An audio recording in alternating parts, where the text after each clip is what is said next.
Halo sahabat nongkrong halal, bagaimana kabar kalian hari ini? Semoga kalian selalu dalam keadaan sehat. Kali ini admin akan membahas inilah 5 tempat paling misterius yang ada di bumi dan disebut oleh Al-Quran dan juga hadis, yang salah satunya adalah persembunyian dari Dajjal. Bumi terdiri dari daratan dan lautan yang terbentang sangat luas. Berdasarkan penelitian para ahli, bumi ini diperkirakan memiliki luas sekitar 500 juta kilometer persegi. 70%-nya adalah lautan dan 30%-nya adalah daratan yang luasnya hanya sekitar 149 juta kilometer persegi. Para peneliti berspekulasi bahwa manusia telah 90% menjelajahi daratan, sedangkan lautan hanya sekitar 57,8% saja. Hal ini berarti masih banyak tempat-tempat yang belum terjamah oleh manusia. Tentunya di luar sana masih ada tempat-tempat misterius dan bahkan sama sekali belum pernah terpecahkan mengenai keberadaannya. Misalnya, tempat keluarnya Dajjal menjelang hari kiamat. Tentunya hal ini sangat menarik untuk dibahas. Apakah tempat-tempat yang belum terjamah tersebut merupakan salah satu dari tempat yang tertera di dalam Al-Quran dan juga hadis? Dan berikut adalah tempat-tempat paling misterius di bumi yang tertera di dalam Al-Quran dan juga hadis. Pertama, tempat persembunyian Dajjal. Dalam Al-Quran dan hadis disebutkan bahwa munculnya Dajjal merupakan salah satu dari tanda-tanda datangnya kiamat besar. Dunia diambang kehancuran yang besar jika Dajjal telah muncul. Dajjal dipenjara oleh Allah Subhanahu wa Ta'ala di suatu tempat misterius dan dijaga oleh seekor hewan yang bisa berbicara yang bernama Al-Jassasa. Namun, perihal lokasi tempatnya, Nabi Muhammad SAW tidak menjelaskan secara rinci. Hanya saja Rasulullah SAW menunjukkan arah tempat Dajjal keluar, yaitu dari perkampungan Yahudi Asbahan, dan bersamanya ada 70.000 orang Yahudi. Kedua, Telaga Ainul Hayat.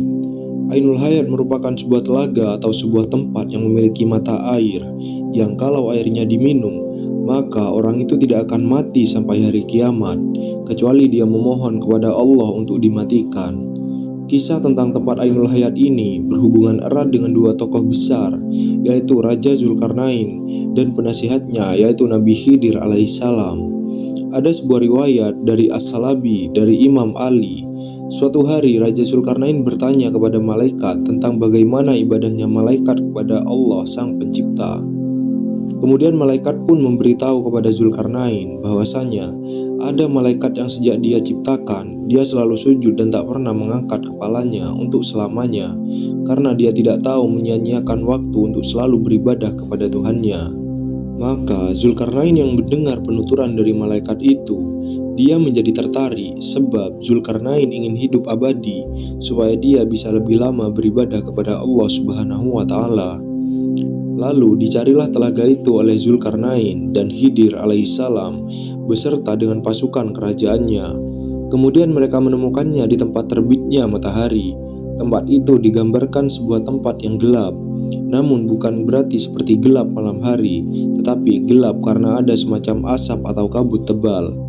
Singkat cerita, yang meminum air dari telaga itu hanyalah Nabi Khidir alaihissalam, sementara Zulkarnain tidak meminumnya.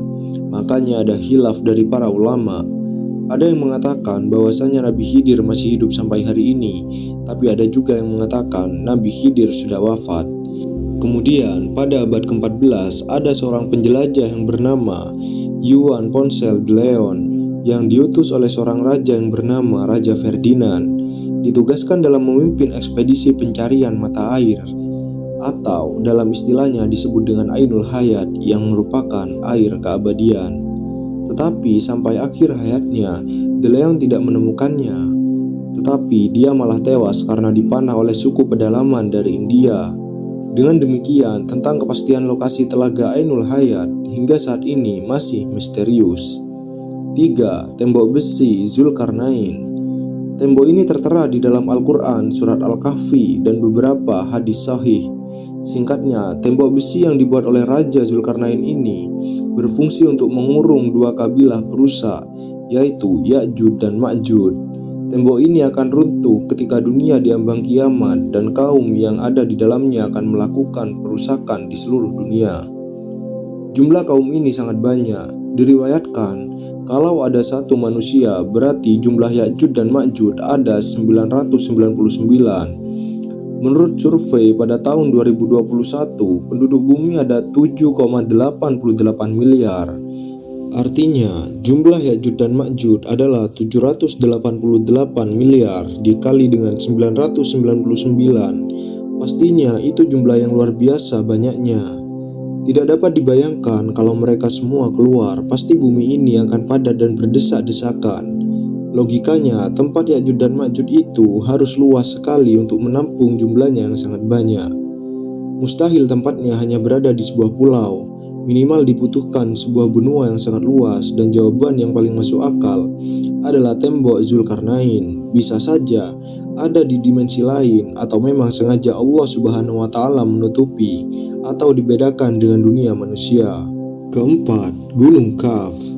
Gunung ini pernah disabdakan Nabi Muhammad SAW ketika sahabat beliau yang bernama Abdullah ibnu Salam tengah bertanya kepada Nabi Muhammad SAW, "Ya Rasulullah, dengan apa bumi ini bisa tenang?" Nabi Muhammad SAW bersabda, "Dengan beberapa gunung." Kemudian Abdullah ibnu Salam melanjutkan bertanya, "Lalu dengan apa gunung-gunung itu bisa dikokohkan?" Nabi Muhammad SAW bersabda, "Dengan gunung Kaf yang terbuat dari batu zamrud hijau dan birunya langit." Para ahli tafsir mengatakan, Gunung Kaf merupakan induk semua gunung yang ada di dunia ini. Ada beberapa pendapat mengenai keberadaan Gunung Kaf ini. Raja Zulkarnain pernah naik ke gunung. Mengenai letaknya, ada di antara Yordania dan Arab Saudi.